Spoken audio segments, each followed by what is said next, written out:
The lights are off and away they go. Extremely loose. He's managed to hold on. I think He missed the complete that. He's crazy stuff. Homestead Freitas is on the grass on the infield floor. He slides through. He tags Richard Eck.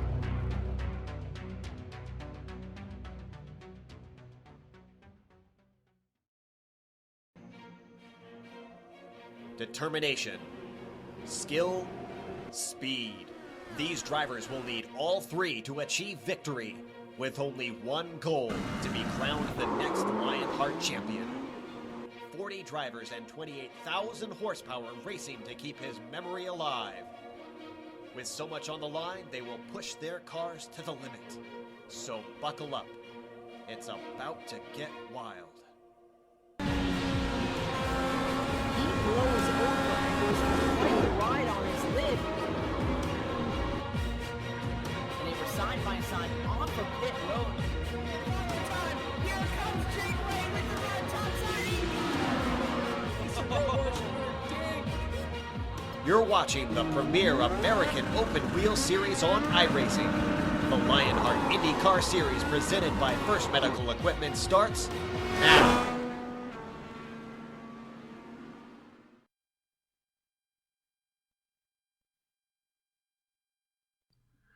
With the Everglades to the east and Biscay Bay to the west, we look down at the aqua purple and silver festoon Homestead Miami Speedway, which today plays host to the Adrenaline Motorsports 200, the Season 4 debut event of the Lionheart First Medical Equipment IndyCar IndyCar Series, and all of the action will be covered live as it happens here on the Global Sim Racing channel.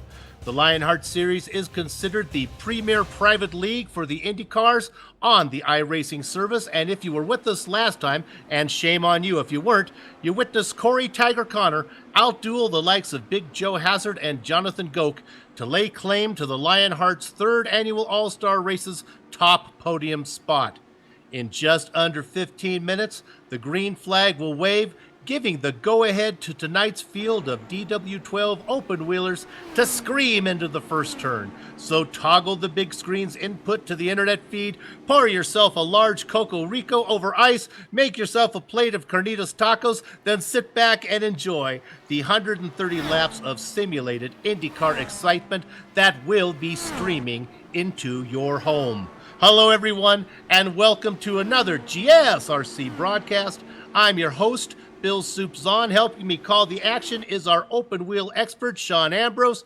Turning the knobs and pushing the sliders is our director and reigning MX5 World Tour champion, Amjad Yaman. And at his disposal will be the camera locations provided by the Ansel Adams of iRacing, Dougie Whiskers Beard.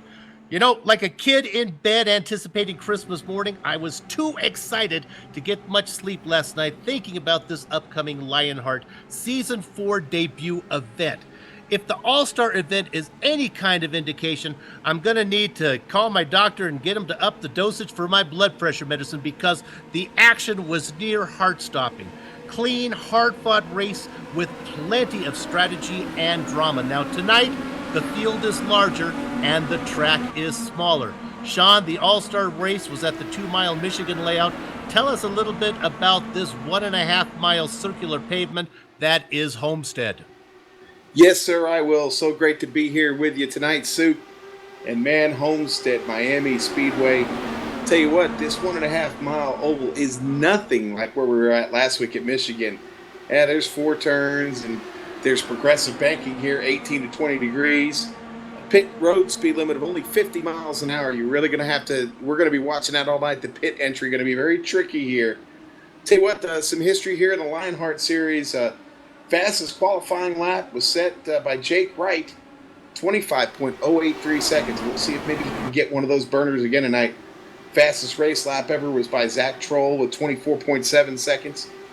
And I'll tell you what, previous winners here, the names: Vincent, Rick Music, Big Joe Hassard. Rick Music here won here twice. Rick not going to be here tonight. Don't know if he's running this season or not, but yeah, I'll tell you what, it's going to be a good one. Jake Wright's here, and he's been on the pole here before, was here last season, but I'll tell you what, I've yacked enough about the track and the history here.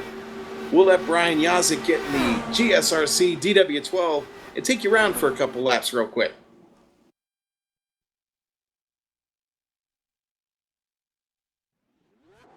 Hello everyone and welcome to the Global Sim Racing Channel. My name is Brian Yazek and I'll be taking you for a spin around Homestead Miami Speedway in the DW12. Coming out of pit road, you're going to have to watch the wheel spin in first gear. You're going to try to keep it flat-footed right about here at the exit of the grass. Wind it up through the gears and hopefully you get your line perfectly through here into 3 and 4, getting ready for your hot lap. Bringing it down to the bottom, right about where that bottom seam is. Swing it right out here towards the light, and now you shift up into 5th gear, and away you go. Looking for a very late entry going into turn 1 here, and you're going to want to find that white line at the very bottom of the racetrack. So, coming off of turn 2, there's a bump out there that the DW12 should run low enough that it shouldn't affect, but would get interesting as the race runs on. Going through here, you have to lift just a hair just to let the car sit into 3 and 4. Once again, bring it right out here by the wall. Now as the tires start to wear out, you're going to see guys move all over this track. So you can see them run right up here up against this second seam. And the nice part about that is if you have a guy just in front of you, you can get a great draft coming down the backstretch off of the top of the track. Same situation going in here into turns 3 and 4. Kind of split the middle there, but you're still going to want to drift up towards the exit of turn 4. Bring it right up here towards the fence. Now, I did mention that Homestead has a very unique pit entrance as well as exit because you do have to take the access road. So, here's how we're going to get down the access road. Coming off of turn 2, you're going about 209, 210 miles an hour. Dive it off here to the flat part, down, down, down through the gears. Into about 3rd gear is where you're going to ride this. There's no banking down here, and the car wants to try to slide out. Coming right here to the opening, downshift into 1st, grab your pit road speed limiter, and now you're on pit road at a safe 50 miles an hour. This was your track guide around the Homestead Speedway. My name is Brian Yazek.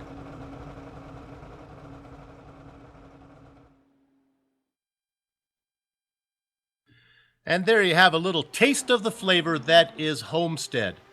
Now, this is the place in the pre-race show where we usually traditionally here we talk about the point standings.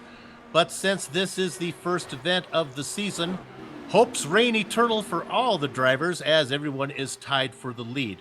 But we can spotlight a few of the drivers that are expected to grab their fair share of attention and might make their race teams a preseason favorite. Let's first take a look at Big Joe Hassard. He's your Season 2 winner here at Homestead. Sean talked about that earlier. He's also the leader in career starts with 51 and has 4 career wins under his belt. Now, his teammate with unacceptable no-name racing is Jake Wright. He's the defending season champion and has a pair of career victories for him. So keep an eye on that team, Unacceptable No-Name Racing. They could be good. Let's look at another team that I think might be somebody to keep an eye on. That's Last Minute Motorsports. Richard Bear, 4 wins and only 16 starts. So look for him to be somebody to impress this season. Tony Lurcock, 45 starts for him, a veteran of the series and a pair of victories for that guy. And then Jonathan Goke, we saw him be very impressive in the All-Star event. Watch out for him. So that makes up 3 of the drivers there for Last Minute Motorsports. Another guy I want to keep an eye on that I think may surprise people is the driver here for No Chance Racing, and that's Jason Galvin. Very impressive in the All-Star race. Really, really good. So we'll keep an eye on him in that car there of the Bakersfield TV station that he works for. Now, Sean, we've talked about the track and some of the drivers. For the viewers who are new to Lionheart, let's explain some of the rules specific to this series. Yes, sir. The Lionheart IndyCar Series brought to you by First Medical Equipment. Well, tonight, for the season, first, let me tell you what we got on tap. 15 oval races, 7 road. Race number 2, Watkins Glen, just a little preview there. 41 drivers will start this race. That's your roster. That's your starting field. They run the DW12 fixed setup. Yes, sir. This is a matchup of drivers, and man, there are some good ones here. 75% fuel tonight. We'll run 100% fuel when we get to the Triple Crown races. No fast repairs, Bill. You got to run what you brung, and you got to hold her together. And tonight, you definitely want to keep it off the wall. No incident limit, none per race, but there is a 90 incident per cap per season. Then you've got to sit down for some races. We'll talk more about that as that becomes trouble for some of these guys down the down the way. But tonight out on the track, Bill, pretty good temperatures, not too bad. Conditions for great horsepower, partly cloudy and about 74 degrees. Only about 99 degrees on the track. Sounds like good conditions for grip, lots of horsepower. But man, I know we were talking to a few of the guys, and they were talking about that draft and the push behind that draft. When you get to run into these turns, especially 3 and 4, that could be a problem tonight. Certainly something to watch with a 41 car field.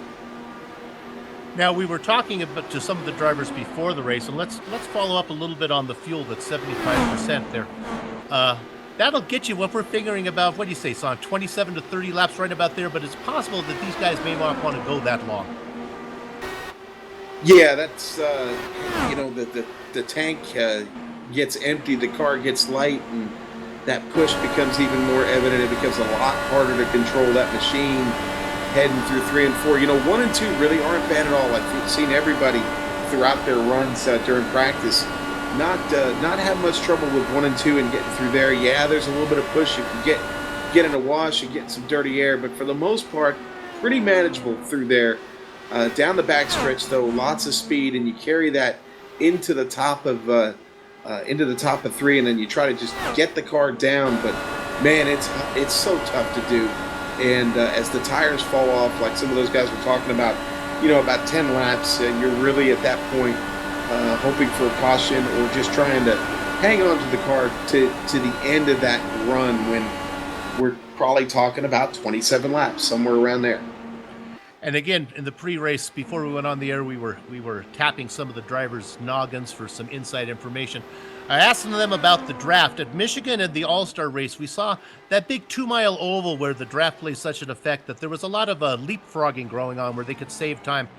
They were saying that it's a little more difficult to do that here in this 1.5-mile track. We may not see the swapping back and forth like we did for those of you who watched the All-Star event, where it was basically swap once on the back straight, swap on the front straight. We'll see how that plays out right now. But let's talk about, when I did a little review, went back and watched some of the previous races from the previous seasons.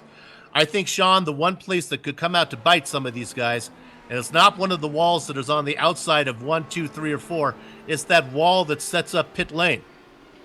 Yeah, buddy, those barrels, they come up very quick. It's a tough on. It really is. You're going to see a lot of guys try and get in there. We talked about that with a couple of drivers also, about having good, quick pit stops. So you're looking at every bit of edge you can get going in and carrying as much speed as you can and backing that car down. Man, you're coming in with a worn-out set of tires. You're carrying too much speed, and those barrels at the end of pit lane, they come up on you really quick. We saw guys wipe out there last season here, and I saw it happen in practice a couple of times. Gonna be something to watch, Bill. You can end your night right there at the end of pit road. Yeah, we're so concerned about it that we have actually put a stationary camera right there. We didn't want to put any virtual cameramen at risk, but we have a stationary camera on the pit wall there. There, you're looking at it right there. See those little orange, I'm going to call them the orange or yellow sand barrels there. I think those are going to come into effect. I think they're going to bite at least one driver tonight. Let's hope that's not the case. Still looking like qualifying is going on. Let's talk a minute, Sean.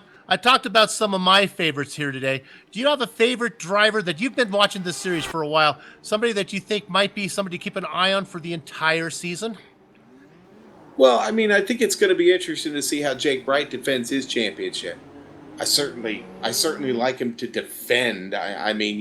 Somebody's going to have to jump up and beat him and do it. But I got to be honest, if Jonathan Goke is around for the entire season, I don't want to jinx anything, but I think Goke could be somebody to watch, and the likes of maybe even a Pierre Deigel, he can get it together and keep the car on track all season, make all these races. He might have a shot, but those are a couple guys I'm thinking about, and some of the newcomers. I'd like to see how they're going to do. But Bill, I think qualifying is just about closed out on us here, and we're ready to get to call out this grid.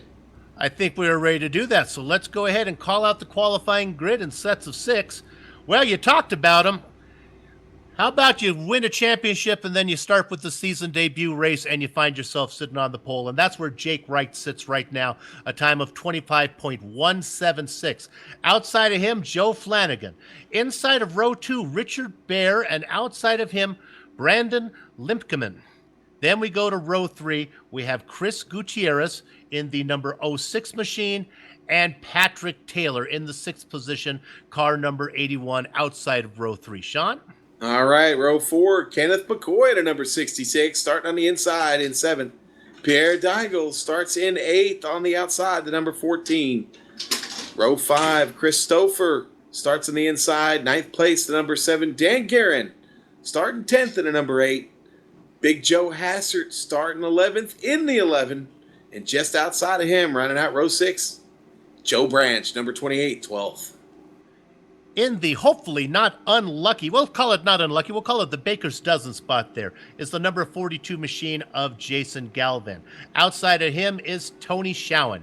Then we go to the inside of row, but that would be 8, I believe. Christian Steele and Tony Lurcock on the outside of him. Then finally in the 17th and 18th position goes to Ron Hacker and Peter Edwins. Sean? All right, in row 10, that's going to be Chris Lanini in the number 92, starts 19th. James Gruel in the Advocare special there at number 24, he'll start 20th. Jonathan Goke in the 08, he'll start 21st. George Gonzalo in the number 6 will start 22nd. Drew Motz, number 26, will start 23rd. And in the 888, Michael Gray, 24th. 25th to Trevor Bissett. Jack Bogan outside of him. Then we have Bob Mikes and Ed Tutwiler. Sorry about that. There we go. In the 20th and 29th position, Robert Blowen and Alfred Shepard. All right, and then we got Dave Barber in the number 23. He'll start 31st. Ian Adams in the number 3, 32nd. Dylan Lee in the number 5. He'll start 33rd. Matthew Mercer in the number 19, 34th. Corey Connor, old Tiger, back there in 35th, man. Robert O'Brother, he's starting 36th.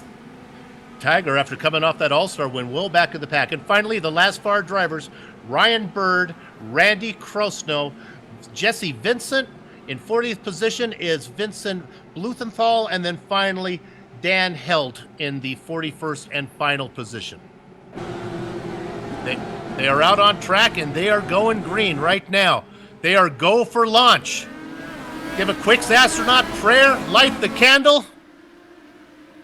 The field has cleared the tower, and Jake Wright leads them into the first corner in the lead. Second place going to Joe Flanagan. Right behind him, Richard Beer. Beer going to take a little peek. I hear a little contact in the back. No, it looks like everybody's still okay. 40 cars start this race, Bill, and everybody's still on track. Here we go, out of 4. Here they come. Side by side, it's still Bear on the inside there, dropping a little bit back, and it looks like Joe Flanagan in that yellow machine is going to have the momentum on the outside, but no, fighting back is Richard Bear in the 41 machine, but it looks like, can he close the door? Not yet. It's still Flanagan and Bear trying to get that settled. And it's 2 by 2 behind them also, with Gutierrez and Limkeman on the outside for 4th and 5th. Caution at a Jorge 4, Bill. Alfonso is in the wall, and he got collected a little bit. I think Dylan Lee got a piece of that as well. Yeah, we're pulling up the replay here. Taking a look at George Ansaldo. Car goes around. Looks like he might just got a little bit of contact there, a little help getting spun around. That was Drew Motz who got into him. Drew Motz gave him a little help, and then Lee caught him as he was spinning on mid-track. Yeah, that's tough right there. You see it on the replay. Poor George, man. That is a tough way to get started. Lots of damage on that car. Boy, that's a lot of time in the pits right there, George, as we look at it here on pit lane. Motz came over the intercom and said, sorry about that. He apologized. Really couldn't make a call on really who was to blame. There's close racing, whether Motz got pinched or Motz went up into him. Well, I mean, you got to build up a little heat in the tires, Bill, Yeah. and you know, it was dirty air, and you know, the track's not rubbered in yet. I mean, we did start off with a 50% track state, but still, you know, again, you got to let these things build up just a little bit. You got to get a few laps on them, and unfortunately, he just kind of pushed up the track a little bit, and George was unfortunately there, and that's a tough way for him to start. I know he was so focused on this event and so ready, and yeah, just heart goes out to the guy, man. He'll come back and get him next week at Watkins Glen. Still early days in this race. He's going to get back in here, I'm sure, at some point and try and at least get to the finish tonight.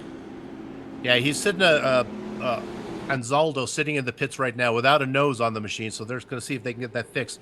Meanwhile, Motz has come in, probably got a little front wing damage that he need to have straightened out there. Also, Dave Barber has made a pit stop. Yes, several guys towards the back came in. Motz, Barber, O'Brother, Bluen came in. Dan Helt, Krosno came in. Ryan Bird. So, yeah, a few guys needing to get in and just might as well get topped off and ready to go again. This is in contrast to the NASCAR race that we just did, the Gen 6 race that we just did at, where was that, Sean? Where were we for that one? Phoenix. Phoenix, where, boy, they were coming in at the drop of a hat. They put 3 or 4 laps on tires. Everybody was coming in. The thought is now that you can afford these DW12 cars can afford to stay out a little bit. Here we are, lap 5. They didn't come in. So we'll see what that would do. Smart move from the guys in the back, though, who came in. Nothing to lose back there. Get fresh rubber and maybe go an extra few laps on fuel.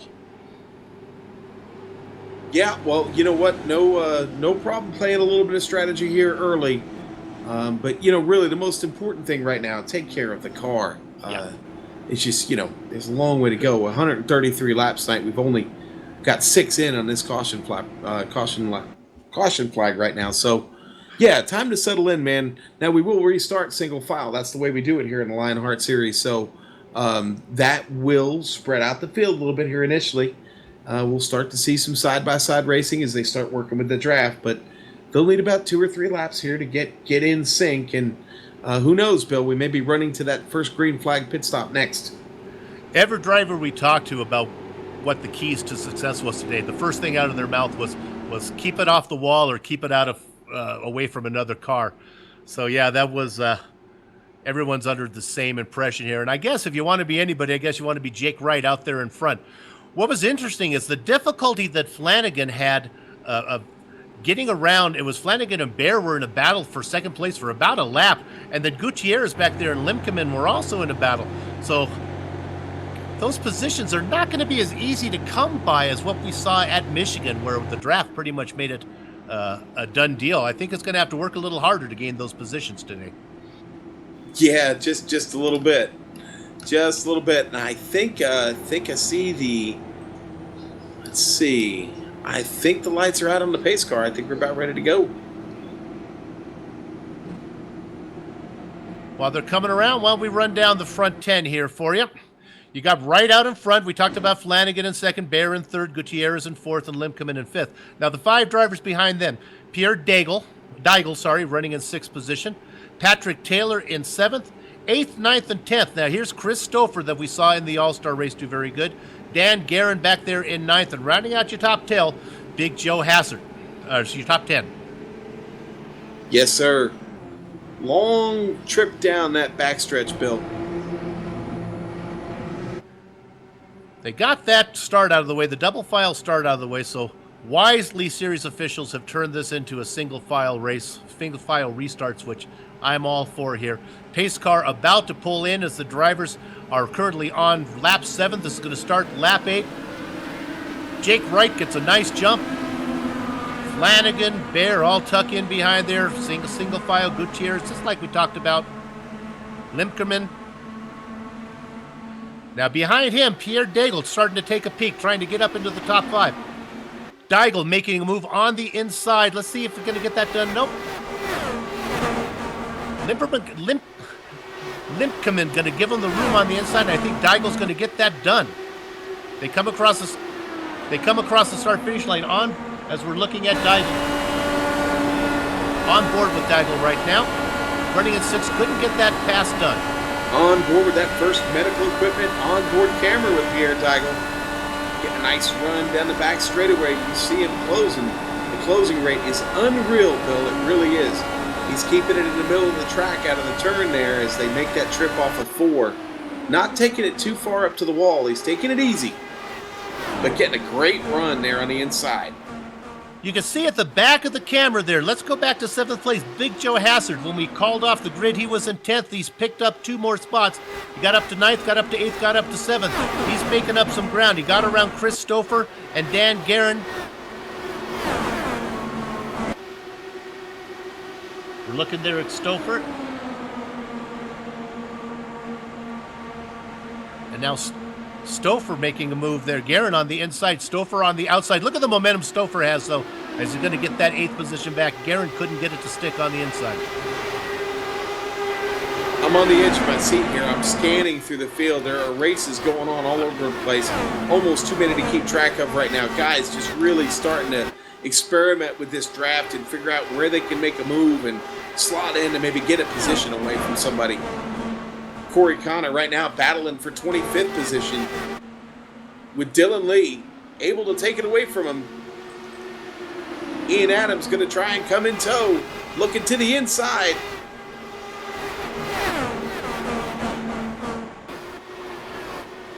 Battling all through the field there. We're looking at Ian Adams here. Meanwhile, I got a report that while Jake Wright still holds the lead, Richard Bear was able to get around Flanagan. In fact, whereas Flanagan now has dropped back to 4th position. As just at the time I was checking, Chris Gutierrez has got around. So that yellow car of Joe Flanagan going the wrong direction. Yeah, Joe Flanagan, one of the new guys to the series, had a great qualifying effort. Now the car trying to settle in it a bit, and seems like he is a bit too.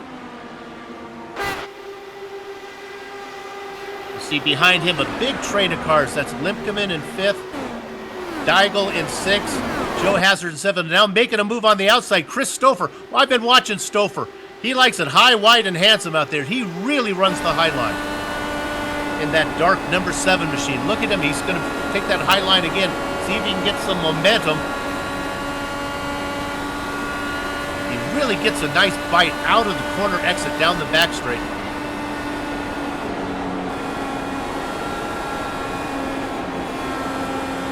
Looking off the back of Big Joe there. Looking back at the 8th place car of Chris Stouffer.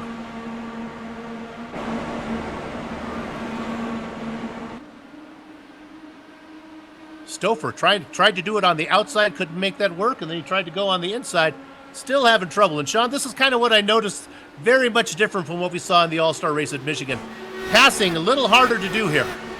I've got the battle of the Tonys back here, fighting for 15th place. Tony Schowen and Tony Lurcock going at it, lap after lap, side by side. Schowen with the run up top right now. Getting on board with Tony Schowen. Here we go. Now he's got Jason Galvin up in front of him, but now looking back, there's the battle. Those two have been after it for several laps now. Lurcock starting to lose a little bit of pace. And Schowen now starting to pick up the cars in front of him, Galvin being one of those guys. But they had a good battle going there for a moment. Like I said, wheel to wheel. Galvin just up in front, having his own little battle. Schowen, though, with a front row ticket to that show, Bill. Galvin heating things up down on the inside. Christian Steele on his outside. Those two are fighting for position. That's 11th and 12th place right there.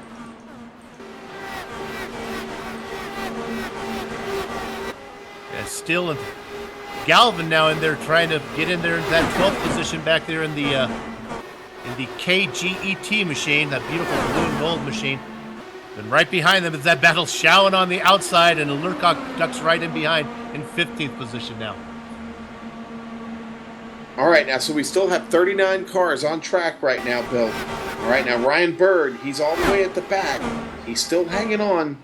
He is a lap down, but he would be the first wave around if we get another caution flag here. So nobody really out of this race still, but boy, they have spread out after that restart. Yeah, Bird still with quite a distance, about a straightaway lengths back there to Jake Wright. And on lap 21, I'm not sure if they're going to get to Bird before the pit cycle hits. So I think Bird's probably safe, and assuming that he took one of the cars that took a fill up there on lap 4 or 5, he can probably stay out longer. Your leader is still Jake Wright. Richard Beer has moved into second position. Gutierrez has dropped into third. And we talked about Joe Flanagan in that yellow machine. He dropped back a little bit, but he was able to settle into fourth. Nobody really able to challenge him. And then it's still what we were talking about, Limkeman, Stouffer, Deigel. Big Joe had made it all the way up to seventh. He's dropped back to eighth. And look at this battle going on here for ninth now. That's Dan Green on the outside, and Patrick Taylor, haven't heard much from him, running in the 10th position. Yeah, Dan Guerin there running in the new paint scheme for this season, the orange, displaying the orange and black there for Team Nailed It. Dan decided to change colors on us. Hot new scheme, we got those bright yellow wheels, and having a pretty good run here so far to start the race. They have really settled down after that first, about lap 3 or 4, the yellow flag that came out. Running lap 24 now, we are getting very close to green flag pit stops. Yeah, I would definitely say some guys are starting to think about it. Just about everybody stayed out. Most of the field, I think what we had close to, I think it was 28 cars stayed out on the field. So that is just about everybody. And I think maybe somebody's going to think about it soon here, Bill. Cars are starting to probably get a little unstable. We haven't seen it yet, but man, it could break loose at any second. Oh, I was watching Corey Connor having a little battle there with Bob Mikes, and they almost made contact. That was just before we went to him there, guys. They were side by side, and Corey come up the track just a little bit, almost got a little bit of the right wing into the left rear, and man, that would not have ended up well. Corey's still holding the bottom line, holding it down there pretty good. Going to get a nice run on him here. Might look back to the inside. This is a tough place to pass. He's holding it down there, though. Nice run. Still Corey side by side, yeah. As we're watching this battle, what's interesting, Sean, is usually we can find one driver that's made a lot of ground up from his starting position.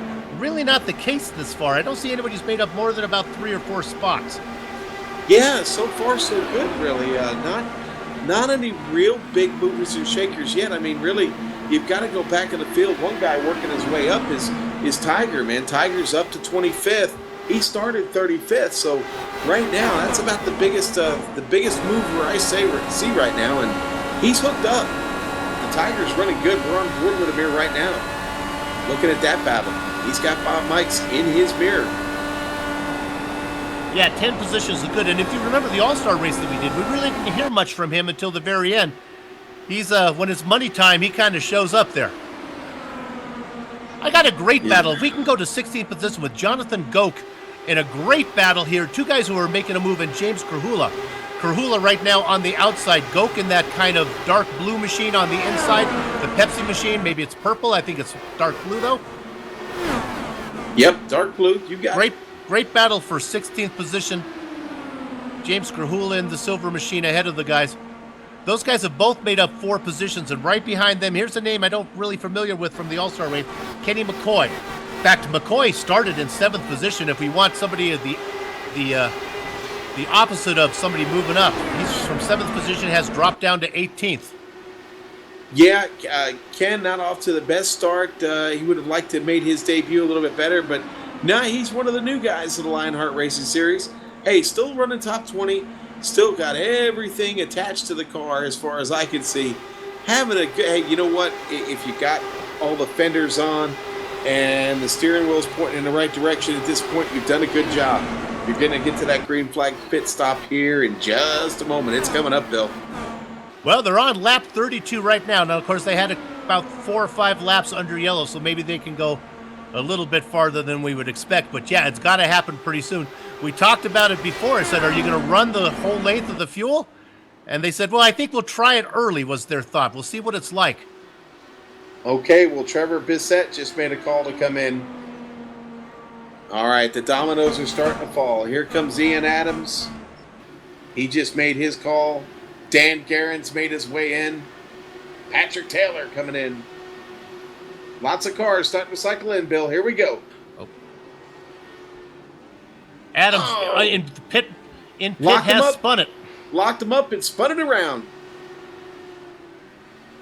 So costly under the green flag. Oh. Ian, what are you doing, buddy?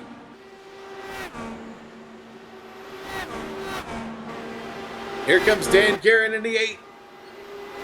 The 14 of Pierre Daigle makes his call. Leaders are still staying out.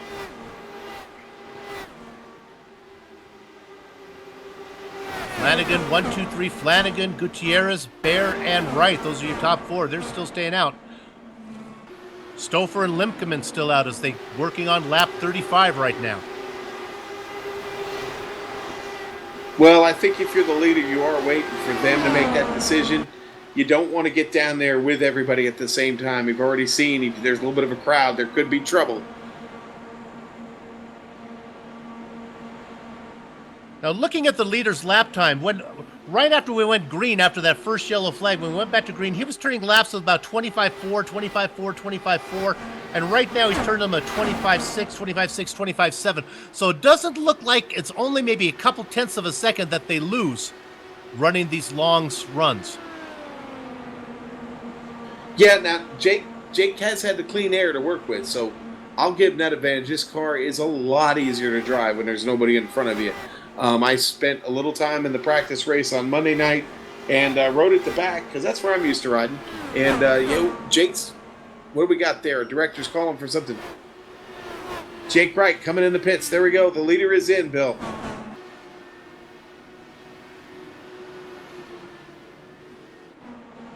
Jake gets it in smooth. Nice entry. Gutierrez behind him, Flanagan behind him. Staying out was Richard Beer one more time. Somebody was in the wall in pit lane. We're looking for it. We can't find it. Yeah, I'm trying to, Bill. Richard Bear bringing it in. He was the new leader. Joe Branch going to cycle up to first. Joe Branch, Jonathan Goat, keeping him out on the track. These are guys that came in and did that top off earlier at that first yellow, so that's why they can put in the extra distance. What we want to do is we'll keep an eye on Bear, who's in there right now, and we'll go back and we'll see if we can pick up our leader, Jake Wright. He's got a little bit of ways to go. Looks like they drop a lap here, so Jake's coming around right now. And here comes Bear coming out of the pit stop. So look at the advantage here.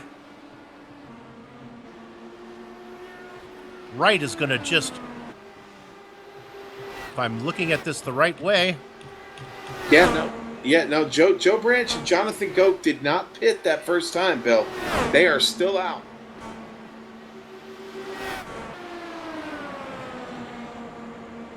Yeah, if you look here, there's a pass. Here's Jake Wright just making a move around Richard Bear right now. Now, Bear's going to fight back at him. These guys are currently battling for 8th position, Sean. 7th position, actually, as here comes Bear right back. Okay. Those are the leaders of the guys who have pitted. Go ahead, Sean. Right, and Joe Branch and Jonathan Goak are in the pit lane right now. Branch is away. So is Goak. And they're going to get passed. So Jake is going to cycle back to the lead. And these guys are now swapping positions. Wright is back out in front. And here comes Bear. These guys are now doing the leapfrog. That's a battle for 5th. Of course, the drivers ahead of them still need to come in and do their stop. They're still showing up on the timing and scoring. That's Crosno and O'Brother. Yeah, Crosno and O'Brother.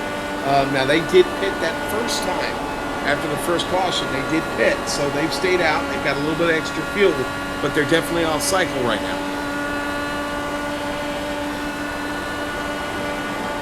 Oh, Bear and Wright right now doing the square dance, a little do-si-do as they swap positions once or twice each lap, trying to put a little distance ahead of them between before they go back to the driver behind them, which is Dan Guerin. Now, has Guerin made his pit stop yet? Yes, he has. Dan has been in and now showing in 5th place. And those guys should actually cycle back up to, Guerin should get up to 3rd position. Joe Hazard now has taken over. We're going to call it 4th position. It's going to show up as 5th on your timing and scoring. But again, there's still some guys out there that still need to pit. Here comes your leader, Crossno, coming in. So that's going to turn it back over to Jake Wright. That's a great battle he's got going on with Bear. Maybe Bear can catch him again here. But man, I said it, I was trying to say before, this car loves clean air. It's a lot easier to drive. It really is. I mean, I was spending a lot of time in the test race, practice race Monday night, and I was riding at the back where I belong. And it felt great. Anytime you get in traffic, though, it becomes certainly a bit more of a challenge, as we've seen already. But nice spread out field. Those green flag pit stops have cycled everyone around finally. And still, Bill, we have 36 cars showing on the lead lap right now. Yeah, but the days for the clean air for the leader are over, because you talked about the 36 cars on the lead lap. Well, the 36th car in position there is Ian Adams. Now, Ian's going to be picked up here. He's going to be lapped to 2nd by our leader, and then it won't be long till we get back up to 35th to Matthew Mercer. So while it's nice to be out in front, you're also the first guy going through traffic, you know, using the machete, cutting the path for the guy behind you, and that's right now is Richard Bear. And Bear with a run back up on right, but he's just going to back out of it. I think he's going to say, Jake, go ahead and you set the path here.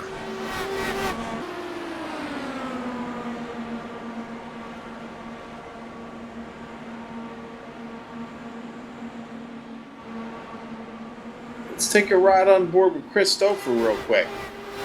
In the Adrenaline Motorsports camera here, we'll go on board with him. There we go. Heading down the backstretch, getting the run on Big Joe Hazard. Has to back it up just a little bit there. That was quite a run, Bill. As he comes out of 4, makes his way, starts to get that run again on Big Joe, looking to the inside across the line. And the Arctic Cat Special left hanging up on the high side.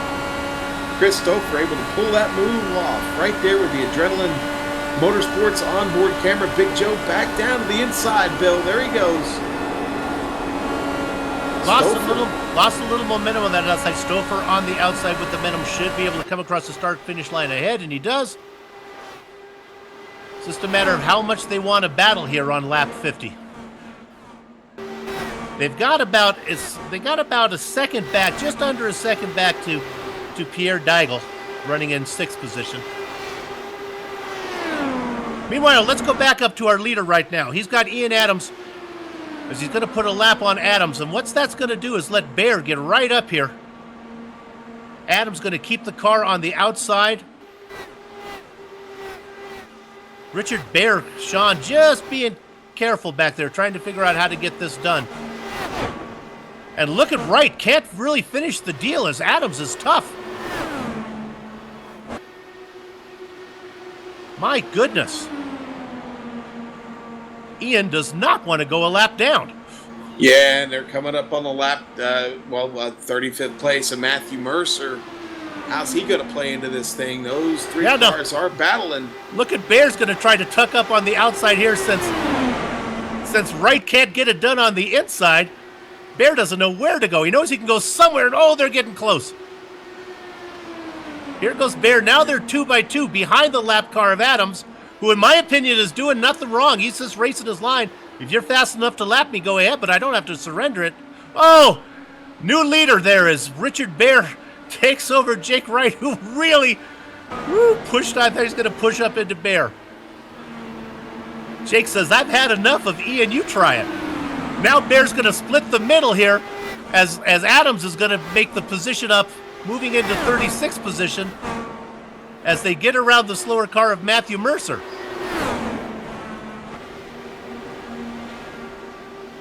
Finally. Joe Branch pulling off a move on James Carhula. Those two are at it. Tony Showen battling for 12th place. Nice 3-car battle we got going on there, fighting James Krahula in the Advocare DW12. Showen having to make an evasive move to the bottom. He had Joe Branch right there, had to get out of the way. Branch trying to catch up to Krahula. James is really fast right now. He's putting down some good laps, Bill. Oh, I got my new favorite driver in the series. It didn't take me long. It took me 55 laps to find somebody who's got a place warming the cockles and adjacent giblets of my heart is Ian Adams. Qualified in, where did Ian qualify in? My goodness, he qualified 32nd, currently running 35th, but is able to run with his leaders and has not given up. He's still on the lead lap. Richard Baer has not been able to get around him, and Jake Wright are still behind him.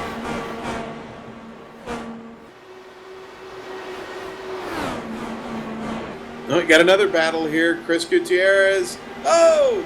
Go up into Gutierrez. Gutierrez in the wall. The aero machine is in the wall. It's still green.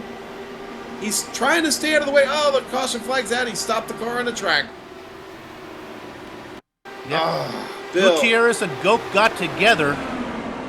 Nobody else collected in that one, though. Gutierrez did a good job, Sean, of keeping that thing high on the wall. Yeah, nobody else gets involved. I think we're going to go to the blimp here real quick. Let's see what happened from above.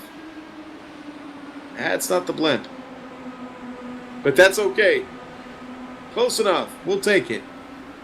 There's Goke on the inside. Gutierrez up top. Car starts to drift up the track, and yeah, they get together pod to pod.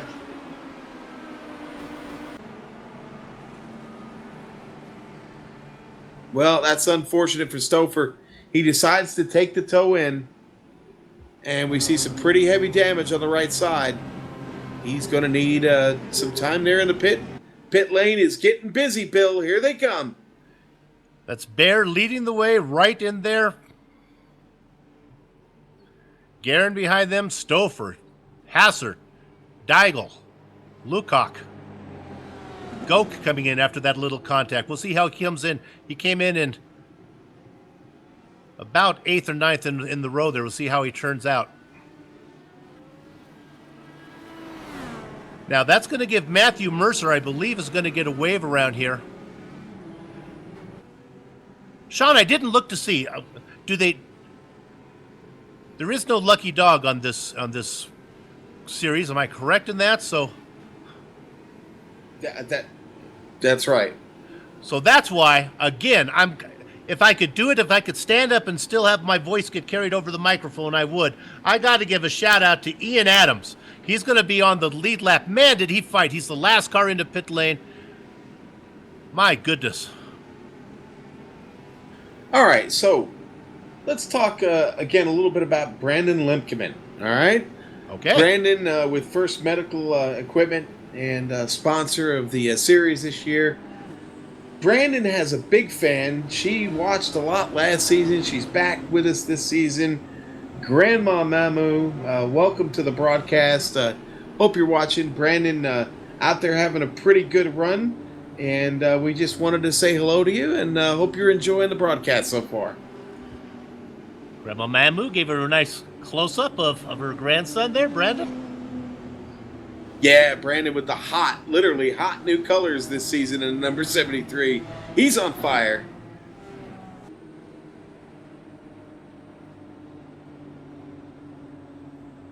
Oh, here we have. There, you see him? Oh. Oh, we have a little bit of technical difficulties there. You see the 7x7 the Lionheart IndyCar graphic up on the screen. We'll be back before we go to green. What we will do, though, is we'll set the field right now. Now, he was in front when he came into the pits. He's coming out in front as he comes out of the pits. Richard Baer. Behind him, it's Jake Wright. Those two have really been up front for most of the race so far. Now, Dan Guerin was running in third before the yellow flag, and he's going to come out in third place as well. Chris Stouffer is going to be in fourth position, having a great run today. Big Joe Hassert back to fifth. Pierre Deigel into sixth. Lukac in seventh. Limkeman, we just talked about running in 8th. Now here's a driver who's fallen back a little bit more. He started up front, dropped back to about 4, settled in, and that's Joe Flanagan in that yellow machine.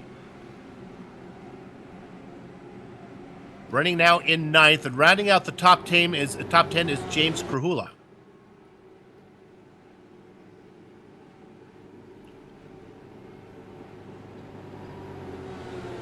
The lights are out, so they'll be going green this time as we are on lap 61. They're just flying by, Bill. That was a great green flag run we just had. Sean, now it's got to start. You got to start to thinking. If you're one of the fast drivers in the back, you really got to start to thinking about, now I need to start making my move. Yeah, you got to start picking some guys off at some point here. You know, we talk about fast drivers. A guy like Corey Connor, who did start at the back of this field. He's mired back there in 36 now, a lap down. So obviously a lot of work to do for him. But you know, we talk about some of the people who did start. Peter Edwins started 18th, got himself back to 24th. Got to start picking off some positions now. If you're a guy like Dave Barber or Bob Mikes, you're kind of just around where you started, but we got to get going. Time to pick them up. Green flag. Richard Baer leads him across the start-finish line. Wright tucks into second. A driver that has made a move is James Krahula. Started 20th, has worked his way up inside the top 10 right now. Had a nice pit stop. But, man, the field is so spread out, they literally take up one whole straightaway, then back to the turn, Bill. Let's look back here at 8th position with Brandon Limkeman. He's in a little hornet's nest of traffic back here, a pinata full of bees with Joe Flanagan. Joe Branch is in that mixture as well, and there's James Krahula. Then tucking in on the inside, there's Jason Galvin in the KGET machine, moving up into 10th position. Big Joe was awful chatty there on the radio. I don't know exactly what was going on, but he had a lot to say, Bill. The action is really back here in 8th position from Limkeman back. Really tight fighting going on back here. Looking for a battle now for P2 as Wright is being challenged.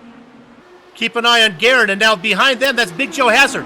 There goes Guerin on the outside, right in the middle, trying to make that car as wide as he can. Guerin's going to get that position on the outside, but they're still side by side. Cialis Baptist, so they come out of 4. They're going to be nose to nose across the start-finish line. It looks like Guerin's going to have the advantage. Wright's going to get scored 3rd for that lap. Joe Hazard now back there running in 4th. And keep an eye on Chris Stouffer. Again, Wright with a bad exit out of 2. That's going to give Big Joe Hazard the run. And look at the momentum now getting picked up in there as Stouffer tries to move into 4th position. Wright stuck on the outside. And this is also letting in now Daigle. Pierre Daigle in 6th position, looking for a place to go. Great excitement up here at the front. I'm following it all back here, man. They have spread out so far. The leaders have gotten away almost 2/3 of this track already, Bill. Just fights going on everywhere. They string out now in single file behind the leader, who's out ahead by almost a 3/4 of a second, and that's Richard Baer. But behind him, it's Guerin, Hazard, Wright, and now being challenged on the inside. Here comes Stouffer, and Wright is beginning to is struggling a little bit. Right on the outside, trying to keep momentum. Stouffer and Wright side by side, being trailed by Tony Lurcock. Wright gets the position back, saves 4th position for now. Stouffer tucks into 5th. Lurcock. We have somebody in the wall. Stouffer. Yeah, our spotters are telling us that in that battle, Stouffer may have brushed the outside wall. Let's see if that slows him down. Grabbed a little bit of concrete. Not a good thing to do. Bill, I'm back here in the field. Battle going on right now between Michael Gray and the 888 team. Nailed the entry. And Dean Helt, another newcomer to the series, really getting a nice run there in the National Guard Honda. Dean having quite a run into the 324. Oh, almost contact there with Michael Gray. Oh, my goodness. That's the battle of the 3-numbered cars there, Bill. The 324 and the 888. That is a mouthful. Battle is going on everywhere. They settle that down now. Michael Gray moving into 17th position, looked like 16th. Dean is going to get that spot. Listen, every position counts, Bill, in this race, okay? This is the season opener of the Lionheart IndyCar Series. Every position matters. Race number 1, you want to get good points. You want to get points, period. A lot of cars still left and fighting in this race. Well past the halfway mark now, as our leader is working on lap 71 of 133. Just to follow up on what was going on in that battle back there for 4th position, let's look at it again. There's Jake Wright on the outside and Chris Stouffer on the inside making a move. We talked about Stouffer getting in the wall. It doesn't seem to have affected him too much, as he's still pretty competitive up there. And back in 6th and 7th is Lurcock and Daigle making a battle of it. Limkeman was in that hunt, but now has fallen back a bit. Flanagan running in 9th. Okay, so I got Joe Branch caught up to Jason Galvin. Trying to take that spot away from him, trying to get into 10th. He's got the run on Galvin, goes to the inside, headed into 1. Nice move. Galvin looks to settle in behind.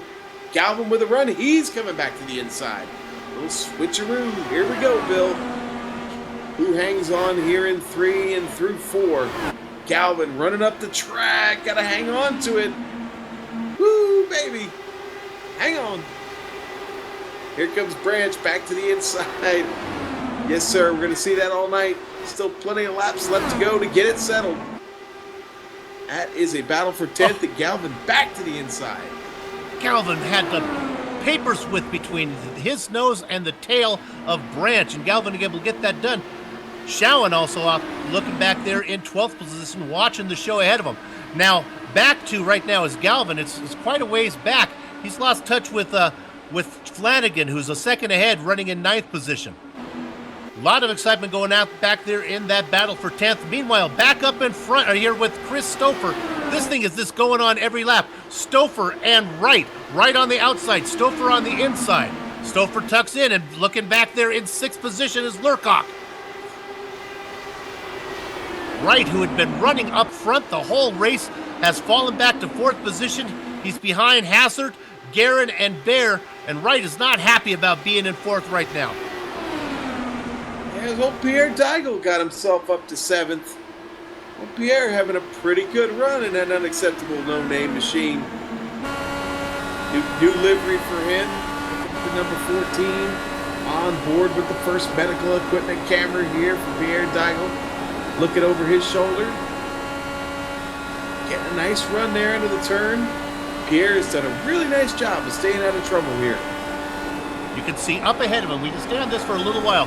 That's Lurcock, Stouffer, and then the car, the third one up there you can see in the chain. That's Wright.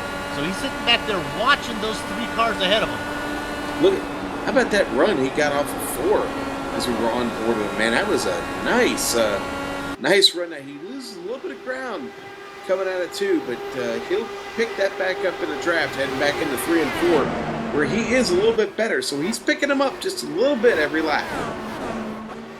Pretty good vision, as you can see on that on-car camera, as he can see right over the top of Lurcock's car, as you can see Stouffer and Wright going at it. I'm getting a queasy feeling here between this Stouffer and Wright. This is not swapping positions for speed. These are 2 guys who can't decide who's faster. Wright now out in front again, Stouffer behind him. What's happening with all this battle is Big Joe Hassert is able to distance himself in 3rd position. Wright's dropping a little bit back. Lap 80, they work lap 80, 53 to go. They are getting this done in a minute, baby. I'll tell you what, right now, Lanini back here in the number 92 got his own little battle going on with Michael Gray. Michael Gray just battling with everybody tonight. The 888 and the number 92. Michael Gray, our only driver that is not in North America. I believe he's from Australia, running currently 16th. And meanwhile, we don't have to go there, but while that's going on, Tiger Connor had pitted from 35th position. The winner of our All-Star race has come in, so he's really the first driver on the lead lap to make this green flag stop. Actually, he was just off the lead lap, but Yeah, Tiger not having the best run tonight. That's all right. He'll be back to get him. Don't worry. We've had a few guys have a little bit of bad luck, but man, this is only race one. Tiger will get back here. He'll get some points tonight, and he'll be back when we get to Watkins Glen, and he will most certainly be a contender there. I know he likes the road courses. It'll be so interesting to see who's at the top of the charts when we go to that road course where they go both left and right. Heard somebody in the wall here. I heard a collision somewhere. I can't find it. Nope, nobody's showing up. I don't see anybody off pace right now. Stouffer making a move to the inside of Jake Wright on screen. All right, now we're getting some guys starting to call for their pit stops, Bill. Here we go. Things starting to cycle around again.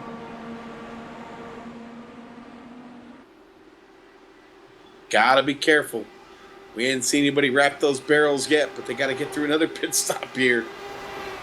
Yeah, well, the pressure might be a little steeper on this one. You want to have a good one. Get in and out quick. Oh, you can't make a mistake now. No, not right now. It's about just under 5 seconds between first and 10th place, so any mistake's going to cost you. The good news for our leader, Richard Bear, is there's no traffic ahead of him. He's got a little bit of ways to go before he gets to Tiger Connor, and I'm not even sure he's going to catch him as Tiger's got fresh rubber on his machine. Yeah, Tiger is fresh. He's got 4 fresh Firestones full of fuel, and he's got clean air to work with. So Tiger having a quick trip around right now, and just a shame that he got a little bit off pace here early in the race. Let's go back to 26th position real quick. Ian Adams, just to follow up on this story. We saw him. I'm sorry, Bill. Patrick Taylor slow in the middle of the track. Richard Bear has to check up and literally just basically almost just come to a stop in the middle of the track.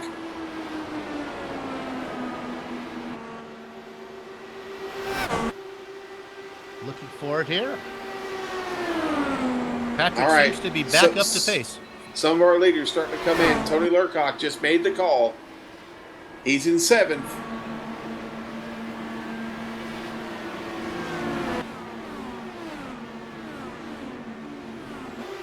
Just to follow up, maybe we can go get the camera before they start going to pit stop. Put the camera on Ian Adams here. He had worked his way all the way up to, how far did you get up there, Ian, before I had to leave you? Worked his way all the way up to 24th position. Remember, we saw him fight to stay on that lead lap.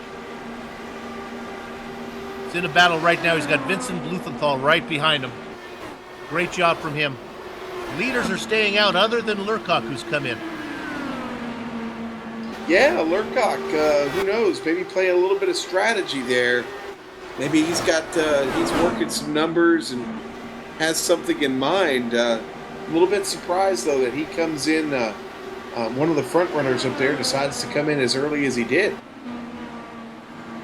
Well, Bear has stayed out. Let's see, somebody else has fallen out of the top 10 that we were following.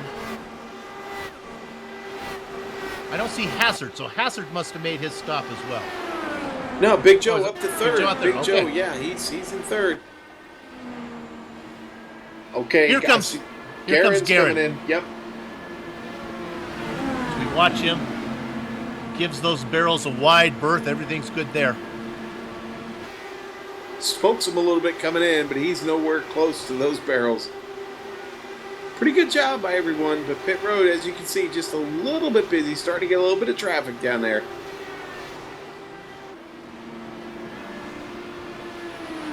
So now while Garen stays in, you can see our leader go by. That puts him a lap down.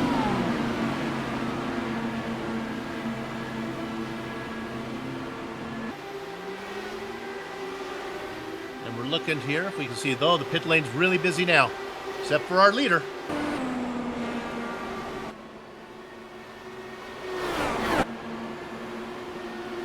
And our leader stays out one more time.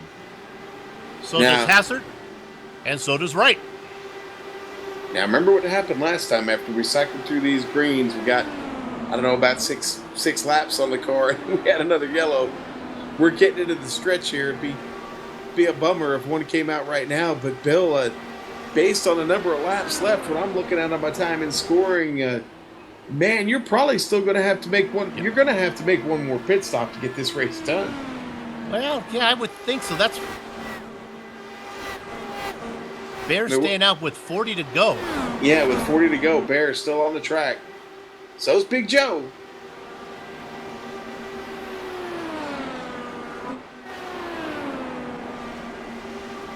He went 39 the first cycle, but of course, remember there were some yellow flags early in that one. Yeah, there was that first caution flag, I believe, 2 laps in? Right.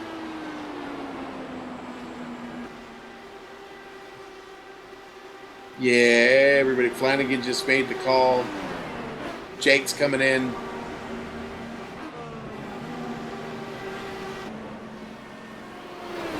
Here comes Big Joe Hazard. And our leader is in. So now looking to pick up I think it was Guerin that we wanted to watch for. Maybe it's the first car out that's a lap down. Now Pierre Daigle and Calvin have stayed out.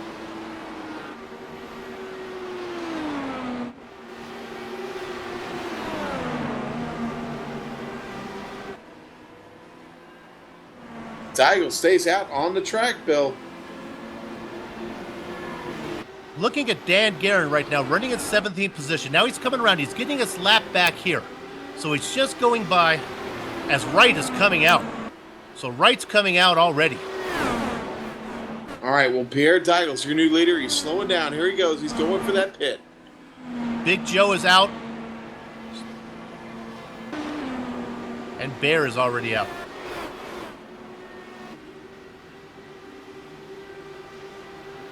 Yeah, right.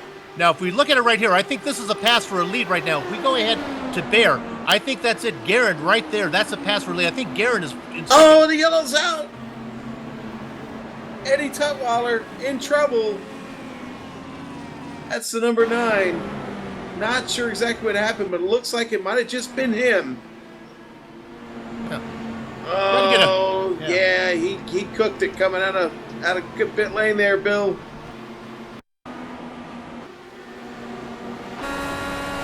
Unfortunately, our director doesn't have the Trading Paints didn't put the right skin on that machine. As it's, I see you, Ed. Thank you for that.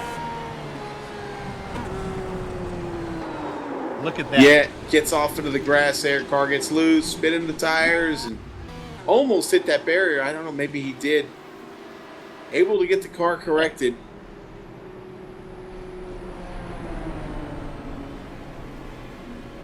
Car looks pretty good. Did it get any contact?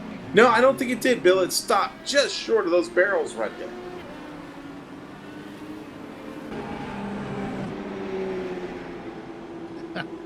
I'm laughing because I can see the paint scheme that none of you guys can see. Yeah. Surprise! Okay, well, let's stop pulling back the curtain. Take it easy on the viewers here. Maybe we'll have that up and running for the road course there when we get to Watkins Glen. That's a handsome-looking machine there. Yes, it is. Yeah. All right. Okay. So just about everybody has cycled through the pit lane. Still have several cars sitting down there getting repair. I don't know if any of them are coming back out, but right now, still in the pits, Ryan Bird, Jonathan Goat, Chris Gutierrez, Christian Steele, and George Anzaldo, our first victim tonight. I'm not so sure if I'm one of the leaders here. I'm sure they know what they're doing. I wouldn't be surprised if I'm not going to come in and top off right here. 34 laps to go. Yeah, Guerin was just in a few laps ago, and he says, "I'll come in now and I can go the distance." And I think just about. Well, here we go. So, all right, we've got a few guys who are going to gamble a little bit. I like these guys who are just coming out right now. Tutwiler is still on the lead lap, even after that little spin. I like Guerin, who's dropped back to 13th. He was running up in second. I like Lurcock has also come in to top off. Branch is in. He's on the lead lap as well. These are guys who are definitely going to be able to make it. I don't know if your leader can. These yellow flags are going to help. This is going to put him real close to the window that he was in at the very beginning. Yes, it is. Remember, I said you hit the nail on the head. I said he went 39, and I mean, we're right there at that spot again. Yes, sir. It's we're going around again. Drivers already talking, chatting, trying to trade strategy. Some not wanting to give that information too easily, Bill. Go figure. So looking at the car right now behind the pace car, it's Bob Mikes, but he's going to get the wave around here. Actually, no, it's not. It's Tony Schoen. Now Schoen, I'm showing Schoen, that's fun to say, on the lead lap. He must be at the tail. He must be behind all these other drivers. So that's what's going on now. Now Bob Mikes is a lap down, so he's going to get the wave around. Limkeman is in 17th position, but I think he's going to get the wave around as well. Yes. Yeah. These are drivers that are all ahead of the leader. So if I'm looking to pick up the leader, you got to go way back. Yeah, there's going to be a ton of cars getting the wave around. You go back to Richard Bear, way back in line. He's 1, 2, 3, 4, 5, 6, 7, 8, 9, 10, 11, 12, 13, 14, 15, 16, 17, 18, 19, 20 cars. 20 cars. Here goes the wave arounds right now. Yeah, and man, there's so many cars still left on track. They got to hustle. They got to get this going because it's delaying the restart of the race. And, well, here we go.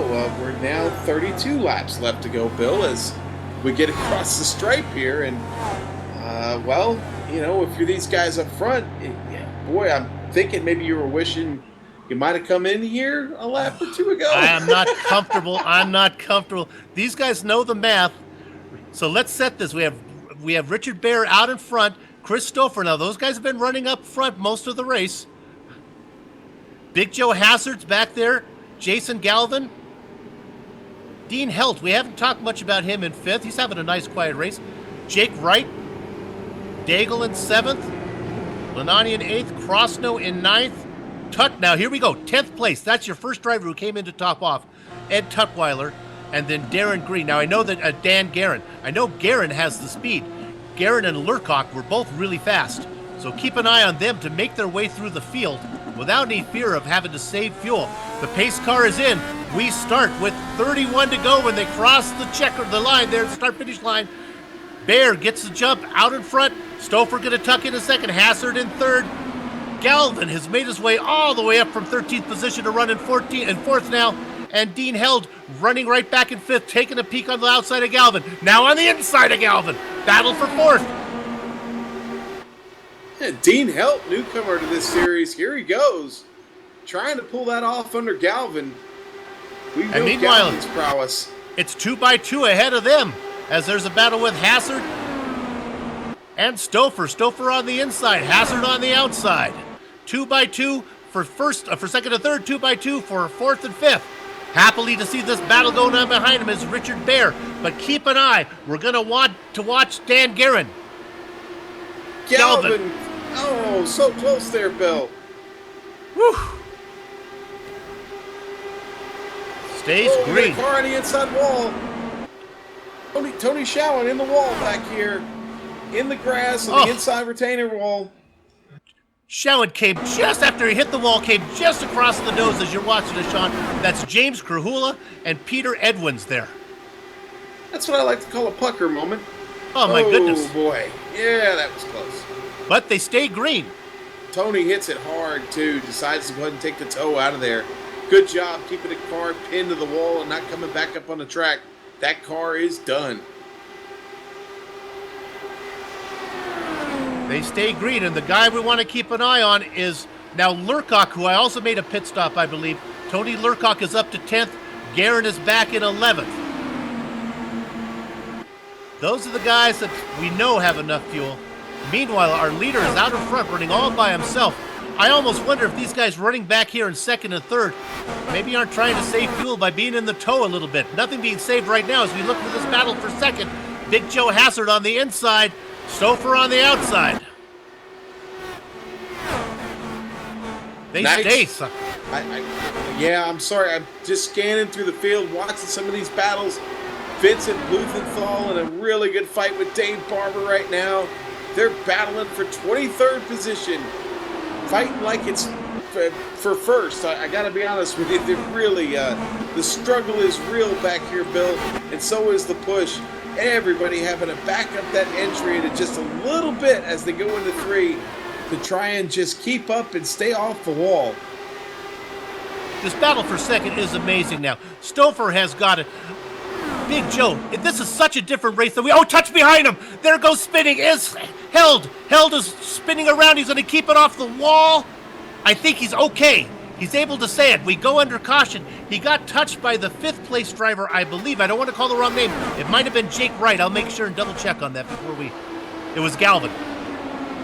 Yeah, held, able to escape damage there. We've got it up on the replay. Just a little bit of contact from Galvin. Galvin runs up the hill just a bit. We're going to go on board with him.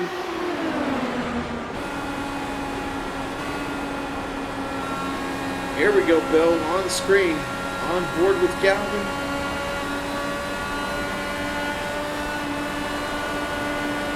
All right, here we go. Into the turn. Galvin going to get a run here. Down to the inside. Just a little bit of contact. That's all it took to send Dean Helt around. And again, the car looks pretty good. But these guys are going to get that caution flag here. And I think everybody should probably be good on fuel at this point, Bill, with this caution flag. Yeah, this will be interesting if they come in for tires. I don't think so, man. Yeah, you don't want to give up the track position, I guess, huh? No, they didn't get enough on those tires. I'd really be surprised if you saw any of the leaders come in. You've got guys at the back, a lot of them coming in right now, want to come in and give it their best shot. But, man, I just don't know that your top 10, even top 15, think about coming in right now. Well, the guy who did not want to see that yellow flag, and that's like these guys like Guerin and Lurcock who had come in and did that top off. They were good to go. They didn't have a fuel issue. They're still running Lurcock back in 9th and Guerin in 10th position. Oh, yeah, they're very much alive in this thing. Both a couple of the fastest drivers in the Lionheart IndyCar series. So they are definitely in the hunt and I would say challengers for the win. We're going to shake things up here over the last few laps. We're going to restart this race with a little bit less than 20 to go, and baby, that means it's go time. Yeah, and, the problem is with those guys, Joe, who came in to top off, they sacrificed track position in hopes of having a guarantee of enough fuel to go the distance, which was a great move, except it went yellow. Now that gives everybody enough fuel to go the distance, and so that the positions that they sacrificed were kind of for naught. But what we do know is they have the pace to get up there. But this is a completely different race than we saw at Michigan, where passing was as easy to do as a piece of pie. The passing here is so much harder to do. It's easy to catch a guy, but harder to get around him. You know, my dad used to say, passing a driver is like trying to milk a rooster. The hard part starts after you catch him. And that's kind of what's going on here between Bear and Stouffer and Joe Hassert. They can get side by side, but then they're stuck in that Cialis bathtub position sometimes for 2 laps. Yeah, buddy. Yeah, they are. You know, we've been talking about the teams all night. Some of these teams new to the series this year. Adrenaline Motorsports, our sponsor. That's going to be Chris Stouffer, Randy Crosno, Joe Branch, Tony Schoen, and Christian Steele. Again, one of the new teams to the series, Blue Bayou Racing, Controlled Chaos Racing in the hunt this year, and Last Minute Motorsports. We'll be talking about that team championship as we start to move on through the season here, Bill. Absolutely. We talked about some of the new drivers. Dean Heidel, this is his debut appearance in the season, in this series. Was having a great race till he got caught up there a little bit with Galvin. Yeah, you know what, and that is a tough break for Dean. He was having a great run, and you know what, I got a feeling we may see more of that from him. He really looked consistent for most of the race and did a really good job of coming back to the field. He qualified 41st, Bill. I mean, he didn't take a qualifying time. He started all the way at the back of the field to get up to where he was. Well played. I mean, that was a good evening for him. So maybe like I said, we'll see what he does on a road course, but we may see more of that out of him this season. That was a really impressive, good run for first race with these guys. Another bit of the lights are off. They're going to go green here as they go down the back straight. Another bit of a learning curve for Joe Flanagan is also his debut into the series. Started up on the outside of row 1, running now back in 16th. We've seen him gradually fall back as the race is going on. Still on the lead lap, though. All right, let's set the stage as we have a 20-lap sprint race coming up here. Richard Bear in first, followed by Stouffer, Big Joe Hazard, Jason Galvin. Looks like, take a quick look at his car. His car looks perfectly straight. The wings look good still. Jake Wright, who's been up front, last season's champion, been up front all night, running in 5th. The pace car is in. Richard Bear brings him to the start-finish line, and he crosses, and as he goes, we have 21 laps remaining. Chris Stouffer, 20 laps remaining, sorry. Chris Stouffer drops into the 2nd position. Big Joe Hazard, everybody following in line. Galvin in 5th. Wright in 5th. Daigle in 6th. Lanani going back up to the front, and Big Joe now making a move on the inside, making a move. That's Stouffer in that dark car on the outside. Those guys have been battling at it for a long time, and what that lets happen is the 2 cars behind him go side by side. Galvin in that blue and gold machine on the outside for 4th. On the inside is Jake Wright, last season's champion, trying to find a way to get up front.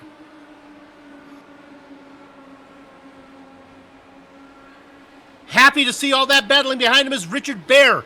Bear out in front now by 0.3 of a second. He's got Stouffer chasing him, though. Stouffer beginning to run him down.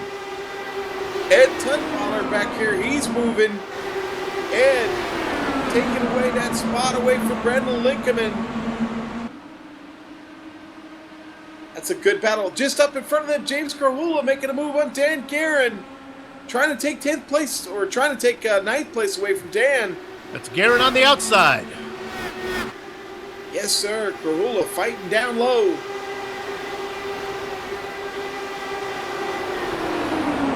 Yes, sir. Things are heating up, Bill. Here we go. Run to the finish. Joe Flanagan having a run. There's a name we haven't talked about much, but Joe's still in it. He's in 16th. Let's go. I'm going to steal it away from you. Let's go back to the lead. Richard Bear has been stalked down by Chris Stouffer. Stouffer has been stalking him like an ex-lover not happy with the prefix. And now Stouffer is right behind him. Stouffer trying to make a move on the inside. He's going to get it done. He has the momentum. I think we're going to have a new leader. They get very close. They touch. Into the wall goes Bear. Bear is in the wall. He loses momentum. Moving into 2nd place is Hazard. Bear trying to gather it up. How damaged is the car? We don't know. He drops back 1 more position. He gives up a spot ahead to Jake Wright, and now to Jason Galvin. It doesn't look good for Bear as he's dropped back to 5th. Now being challenged by Pierre Daigle. I think the Bear is wounded.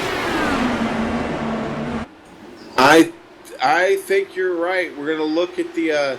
I think we're going to replay the contact here. Maybe not, but I'll tell you what. No, here comes the replay now. We'll see that contact. That was Stouffer on the inside. Yeah, it's hard to tell Yeah, we'll look at it from above, but you definitely see them get together there, just ever so slightly, but quick enough. Shoots Bear up to the top.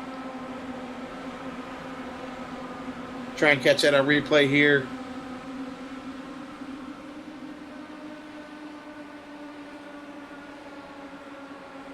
While you're watching that, Bear continues to fall now. He's dropped back to 7th position.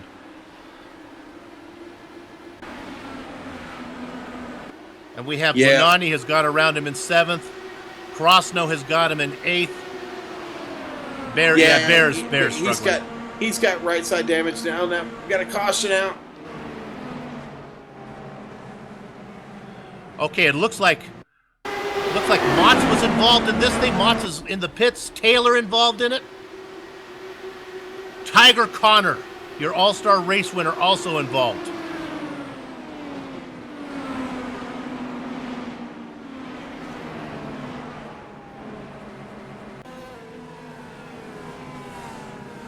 Well, we're saying I don't think so, because we had a big crash going on behind him. If you can find it with Tiger Connor, There's a big crash at the same time. Our director's looking for it. Patrick Taylor involved in it.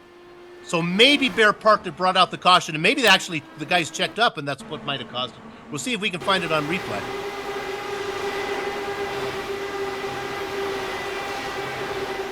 Yeah, we're looking on the screen here. We've got focused in on Corey Connor. That was Connor. The yellow car of Connor got tapped by, I think it was Motts. I think Motts got into the back of Connor and spun him around. Yeah, a little bit of contact there brought that on, unfortunately. So now, we get a late caution flag. We're going to get a sprint here, and with the length of these caution flags right now, the next restart might be the last one, Bill. You see the side-by-side contact on screen there between those two. Now here's the bad news, is that you're probably going to have guys in the back coming in. They have nothing to lose, probably coming in getting fresh rubber, and guys in front who's not going to be able to do that. So you're going to have guys at the tail end of the field who are going to be faster, trying to make up a few positions before the checker comes out. Wouldn't surprise me if we saw another yellow flag before this is done from one of those guys in the back who has more speed. Let's set the stage up front, Sean. Chris Stouffer, after that little side-by-side love tap with Bear, has inherited the lead. Joe Hazard running in second. Now Jake Wright, these are guys we've seen up front all the time. Jason Galvin in fourth. A few of these guys, though, their hands are not clean. As we've seen, Stouffer might have some explaining to do to Bear, and Galvin might have some explaining to do. He got in, if I didn't write it down on my notes, he got into somebody there that cost them a position and put them out. Daigle back in fifth. Gonna be some splaining to do. Yep. Well, my dad always used to say they're not driving to the store. Come on, they're racing. It's gonna happen. They're racing at 225 miles an hour, man. I mean, come on, something's gonna happen. Yeah. We go all the way back. James Krahula in 10th. Dan Guerin. Now remember, Guerin came in for that pit stop, which I thought was a smart move, but honestly, he has not been able to make up any ground since he lost that track position. Lurcock also came in for the pit stop. He's up to 6th position. How we doing here? The lights are still on, so we're going to go around one more time. Yeah, you know what? I'll tell you what. They could get restarted, get another caution if it came out quickly, and still get a chance to restart this race. But man, the single file restart gives us a chance to maybe spread out and set up for the attack in those last 2 laps. If you're going to make a move, you're going to have to time it just right, set somebody up and make that move at the right time, because we've seen a lot of crossover tonight, a lot of back and forth, and you want to be on the right end of that when you make your move. Well, if experience counts for anything, Joe Hazard has 51 races under his belt. He's the most experienced driver out here. So if anyone knows how to do it, I guess it would be him. He also has 4 wins. Yeah, and he won here last night in the warm-up race. Can you let's jump ahead about half a lap here and think. Can you hang back a little bit, Sean? Can Stouffer hang back and try to get a run on? I'm sorry. Can Hazard hang back and try to get a run on Stouffer? Well, if Joe hangs back just a little bit and maybe checks up the field behind him, might not be a bad play. Because certainly we've seen these cars get just a tremendous run through the turns and down the back straight. He's sitting about 3 car lengths back of the leader right now. Let's see what he does. Now he's going to tuck back in. That feels about right. Now he's bringing it right up to the nose. We know what the leader's going to do. He's going to take a spot and then step on the gas. Let's see what kind of jumps Stouffer can get as we have 8 to go. I'm sorry, I'm just kidding. What kind of jumps Hazard can get back there in the second place car in that beautiful black and yellow machine. Chris Wright behind them in third. They're pretty much nose to tail right now. Stouffer gets a good jump. Stouffer gets a great jump. Hazard left holding the bag a little bit. In fact, here comes Wright. Jake Wright now looking to make a move. Hazard trying to get the momentum up. He's going to be close enough to stay in the tow. We have a back. Looks like everything's still okay.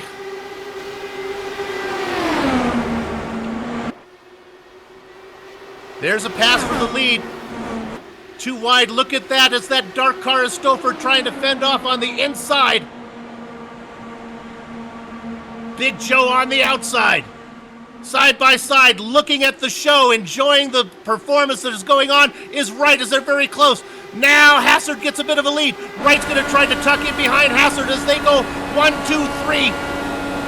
Hazard and Stouffer. Stouffer on the inside. Stouffer's going to have the lead as they cross start finish line, but the momentum is going to go to Hazard. Hazard again on the outside. Limkamin is having trouble. Limkamin puts it in the wall, comes across, and collects. Oh, it wasn't Limkamin who put it in the wall. He got collected. Do we have a yellow flag? Yeah, yellow's out. Limkamin gets hit. Contact.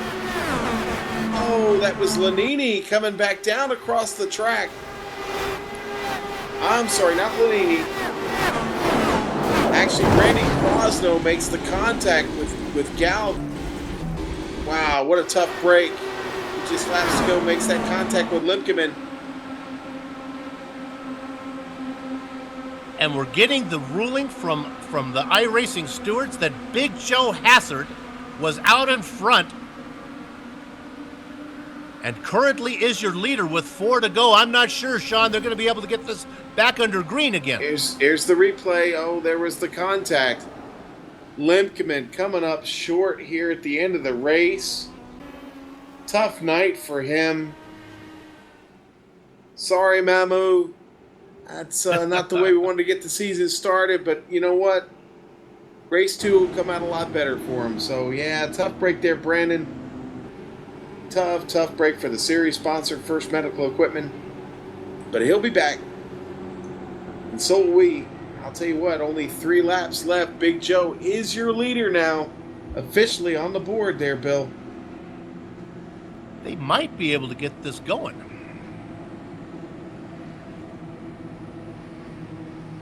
Yeah, I think it's just, my guess is we're going to have it's not going to be a green-white checker, it's going to be a white checker. I think this will go green right at the white flag if they get it off at all. Big Joe Hazard out in front, Stouffer in second, Jake Wright in third. Those guys were so close to each one of them having the lead.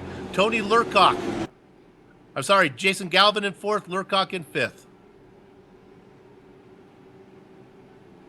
Yeah, well, you know, a couple of guys are handing the win to Joe. I don't know. We'll see here. Obviously, light's still on, but when they come across the line, it'll only be 2 laps to go, Bill. I'm still thinking they may get a restart. I wish we knew. I wish we didn't have to too. Just, you know. Trust me, I'm telling you, it's going to go green on lap 133. Hang on, let me pull this magic 8 ball out here. I've got it here somewhere. I know I do. We need to ask the 8 ball. Shake it up, baby. Yeah, there it is. It said, it's probable. It's probable. Yeah, it's probable. A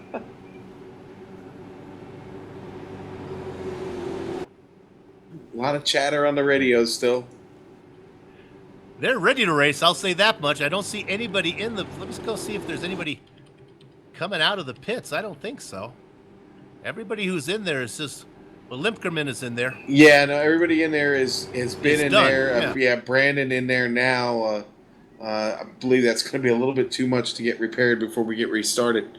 If we get restarted, but yeah, I don't think we are, Bill. I don't think they're going to make it. Everybody giving the win to Big Joe.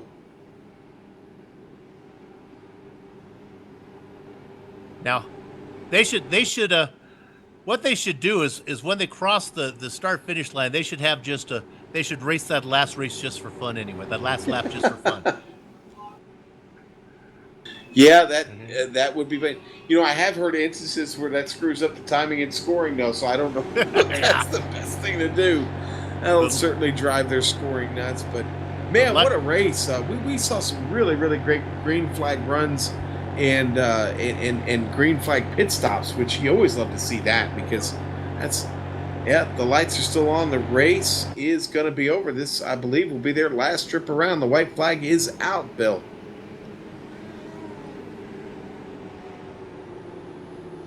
Well, we have to assume there still could be a fuel issue there. We'll keep the drama up, but I'm feeling pretty confident that chalk up career win number 5 for Big Joe Hazard. All he needs to do is just kind of coast this baby around for another half a lap.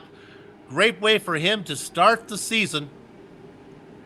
Chris Stouffer going to be in second. These are guys who are all competitive. Sean, every one of these guys could have won this race. Jake Wright, he could have won. Yeah, man, and Jake could have won. Galvin could have won. Lurcock, Pierre Diamond was there, you know. Pierre had a pretty good night, I think, by all accounts. He got to be happy with that. Kept the car out of trouble, and aside from us talking about him occasionally, he really just, again, didn't get in any trouble, and had a really nice run. Krosno comes in, starts 38th. He finishes 8th place tonight, Bill. That's insane. And here comes your leader across the start-finish line, trying to build a little excitement in there. Joe Hazard wins the season debut here at Homestead. Great race. You know, one last thing before we go to green, we'll talk about Dan Guerin. He was up in front most of the night. Made that pit stop that I thought was good strategy. Could never get those positions back at a finish in ninth.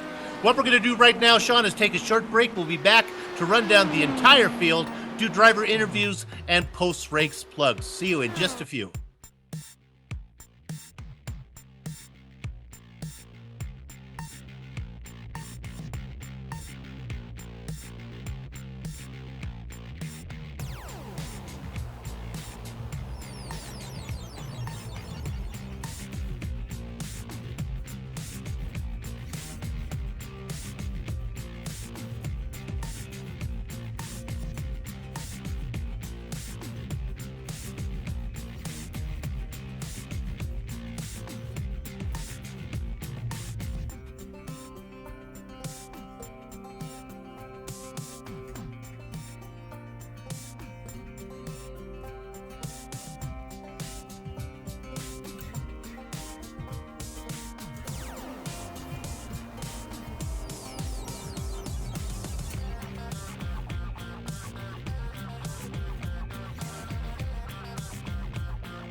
Welcome back to the Global Sim Racing Channel's post-race coverage of the Lionheart IndyCar Series, brought to you by First Medical Equipment, the season opener from Homestead. We had an exciting race, finished under yellow.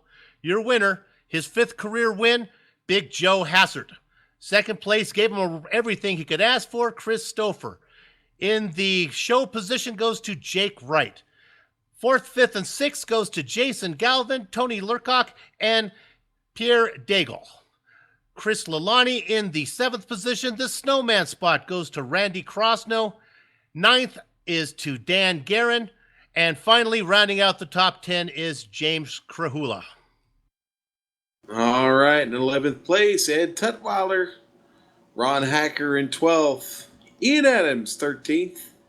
And our best finishing rookie tonight, Joe Flanagan, started 2nd, comes home 14th. Vincent Blumenthal, 15th. Trevor Bissett, 16th. Dave Barber, 17th. Michael Gray, 18th. Robert O'Brother, good showing for him tonight, 19th. And Joe Branch rounds out your top 20. Hitting blackjack is Dylan Little L. Lee.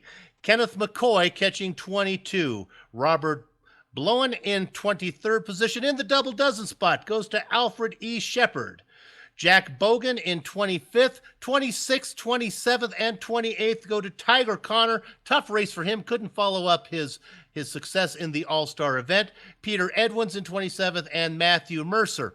Rounding out 29th and 30th is Patrick Taylor and Brandon Limpkeman.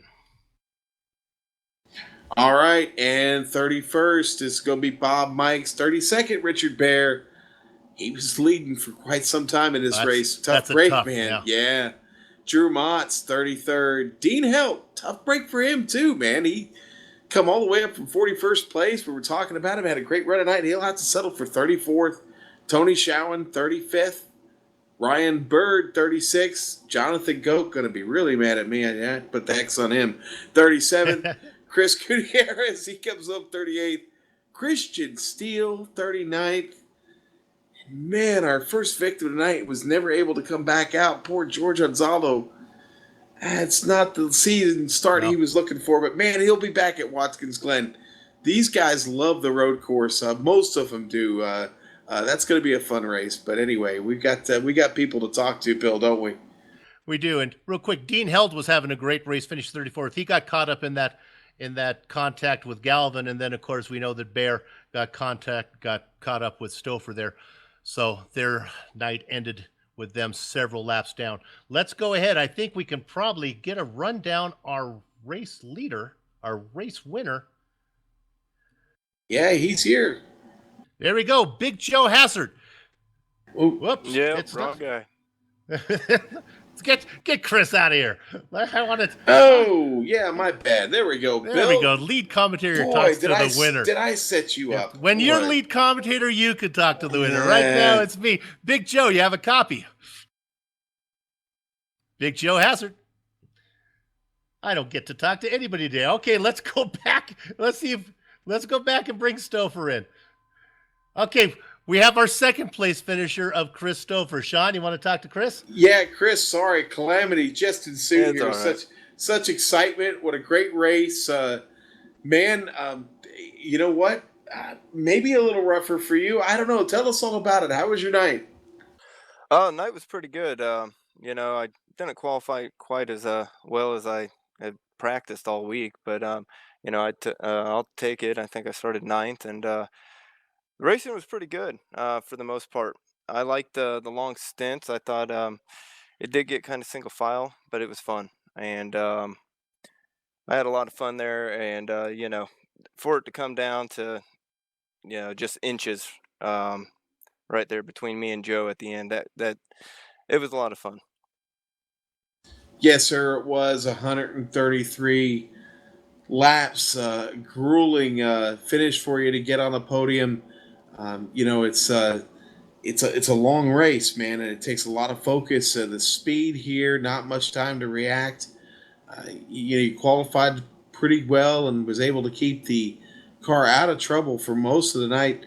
What were the pit stops like under green flag? Well, you definitely wanted to hit your marks, and that's what it was all about. Getting into the pits, keeping up your speed as much as possible, getting in while not clipping the grass on the access road. It just did that a couple times this week, so tried to learn my lesson there earlier in the week before it mattered. And yeah, just getting in, and then same thing, getting off. You wanted to get up to speed as fast as you could, coming back onto the track. But at the same time, if you would have hit the grass, it'd spin you out, and all that hard work that you did getting in was erased right there. So it is tricky trying to do it as fast as you can, but at the same time, I like the challenge, and I was happy with my pit stops all night. As far as my green flag stops, couldn't ask for much more there. It was a good race. All right, man. Well, we head off to Watkins Glen in a couple of weeks.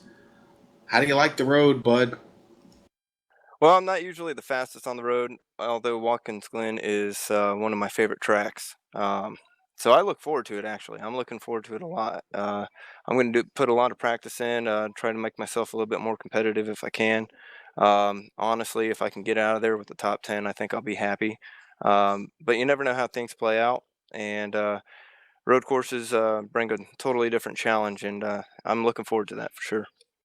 All right, Chris. Well, that is Adrenaline Motorsports.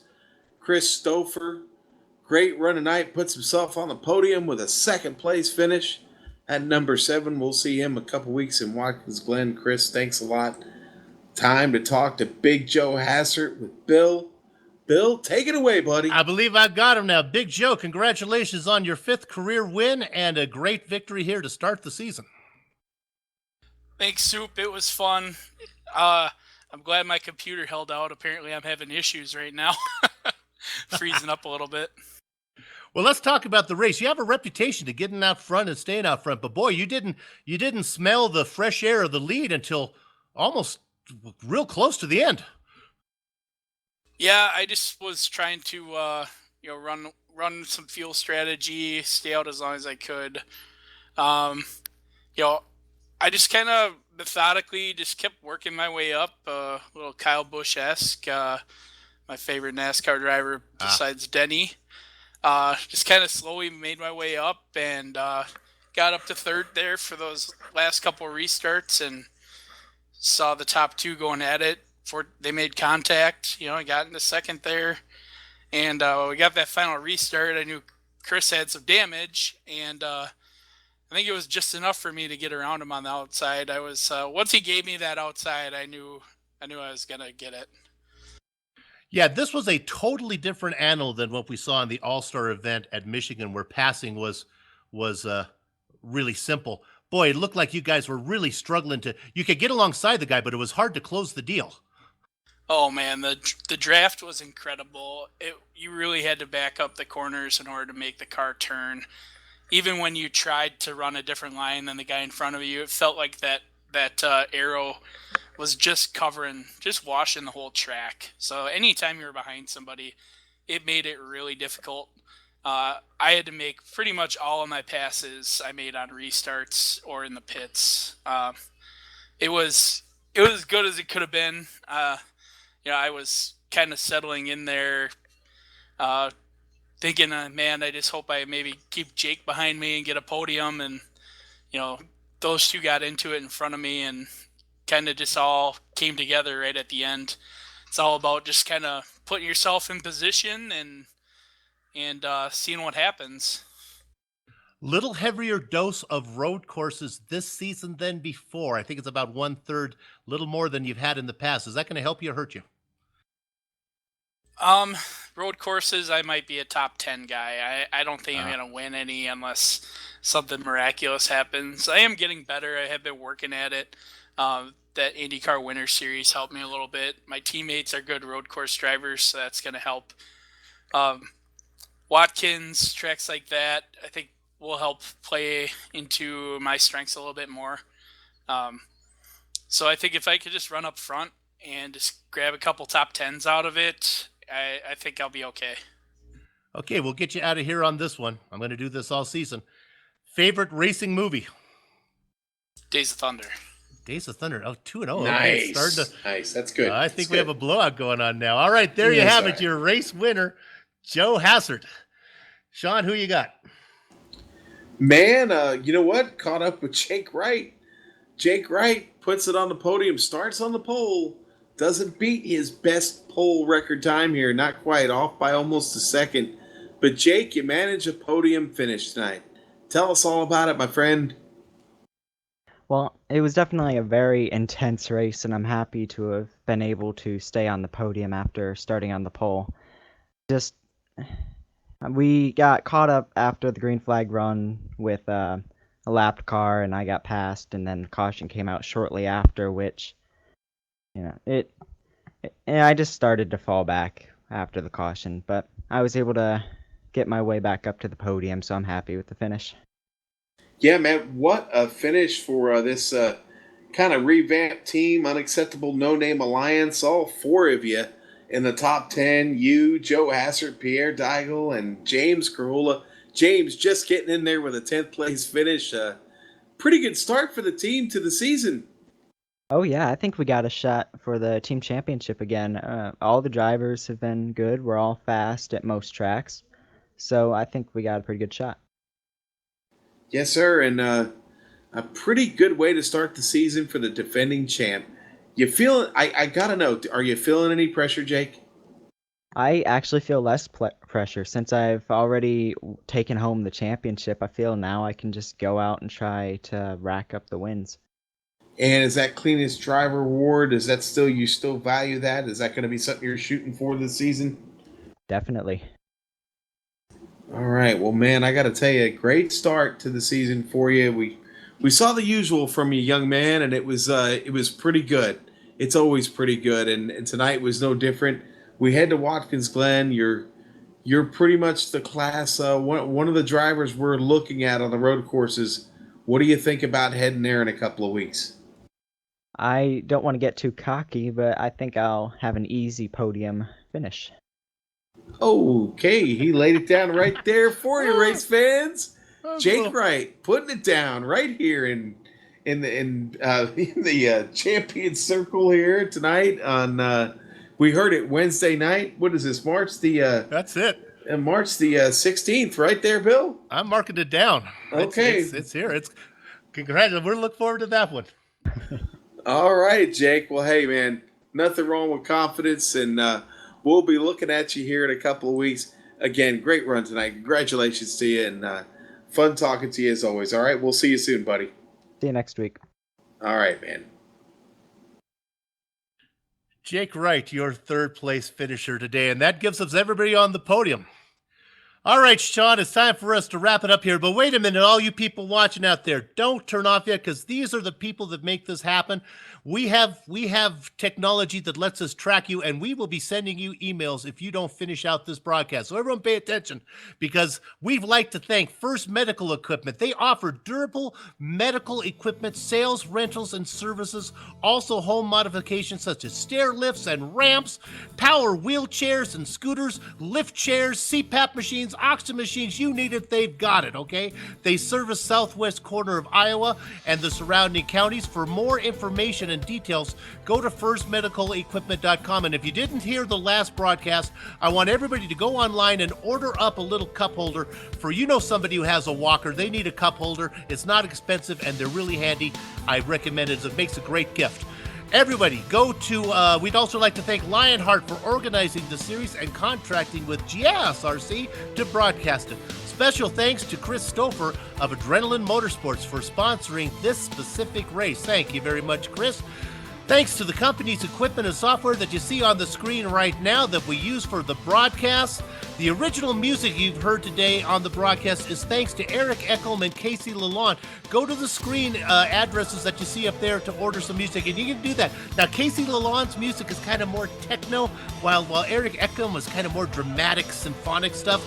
My wife likes Casey Lalonde. I kind of like Eric Eckelm. You'll like whatever you have. Works great in background music. Works great for romantic evenings, whatever you want to use it for. Check them out. Tell them that you heard on GSRC and that Soup sent you. Thanks to my Mike Make, Sean Ambrose, our director Amjad Jaman, Dougie Beard for his camera locations, If you'd like to find more about GSRC, your best bet is GlobalSimRacingChannel.com. We're also on Twitter at GSR Channel and Facebook at Global Sim Racing Channel. The Lionheart League returns next week, March 30th, from Watkins Glen. I'm going to be there. Sean's going to be there. Amjad's going to be there. And you know what? You're all going to be there too, because you don't want to miss it. If you want to find out more details about upcoming events, go to GlobalSimRacingChannel.com. And now that the housekeeping is out of the way, it's time for all of us at the Global Sim Racing Channel to go have fun storming the castle. So until next time, race clean, race hard, and we'll see you on the track.